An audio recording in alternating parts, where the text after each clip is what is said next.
Kivuli cha ukombozi. Wakati jua lilipoanza kuzama nyuma ya milima ya Mahenge, kijiji cha Matembwe kilitulia kama kawaida. Lakini usiku huo haukuwa kama mingine. Mwanamke mmoja aliingia kijijini akiwa amebeba mtoto mchanga, uso wake umejaa hofu na macho yaliyofichwa ndani ya shuka la buluu.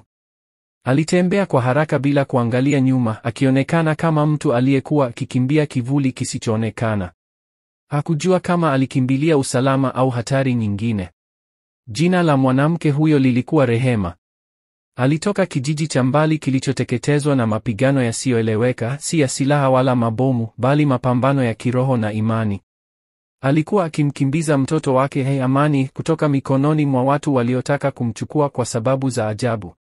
Walidai kwamba mtoto huyo alizaliwa na alama ya nuru kichwani, ishara ya mkombozi wa dunia ya giza, mtoto aliandikwa katika maandiko ya kale.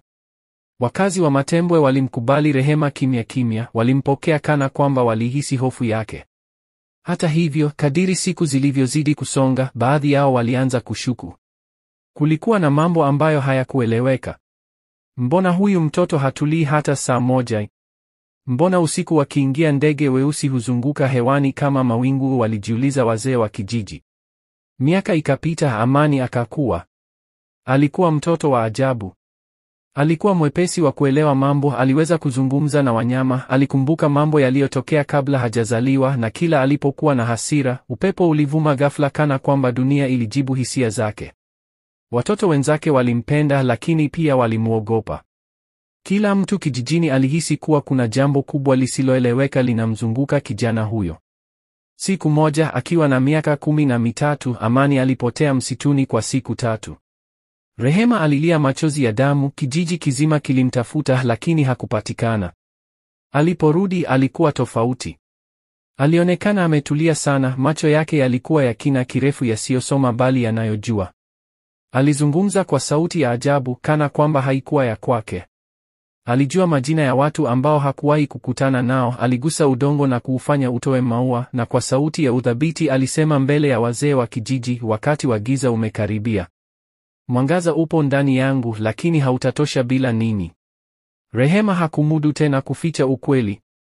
Hakuwahi kuwa mama wa Amani.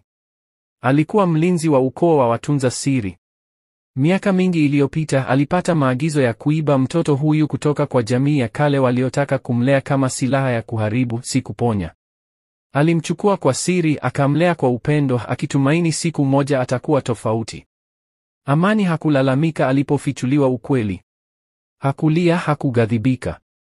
Alitulia, kisha akasema, nilijua. Ndoto zangu zilinieleza yote. Kwa msaada wa mzee mmoja aliyekuwa mtaalamu wa maandiko ya kale, Amani alifundishwa historia ya mapambano kati ya nuru na giza. Alijifunza kutawala nguvu zake, kutambua alama zilizojificha mwilini mwake, na kuelewa maono aliyokuwa akiyapata kila usiku. Wale waliokuwa wakimtafuta walikuwa karibu.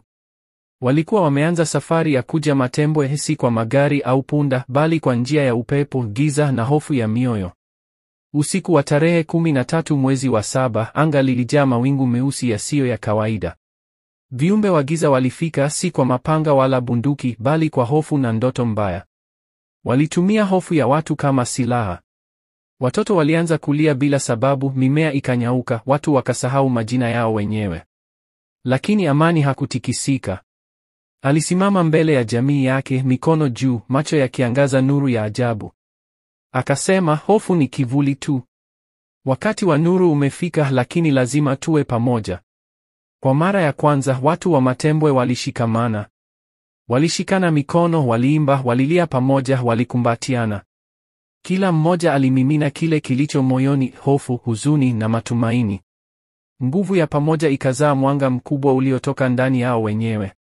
Viumbe vya giza vikayeyuka kama moshi wa asubuhi, vikilia kwa sauti ya ajabu kabla ya kutoweka kabisa. Amani hakuwahi kuwa mfalme wala kiongozi wa kisiasa. Alibaki kijijini kama kijana wa kawaida. Alifundisha watoto kusoma, alilima shamba na kusaidia wagonjwa. Lakini kila mtu alijua, ndani ya kijana huyo kulikuwa na mwanga uliowasha moyo wa kila mmoja.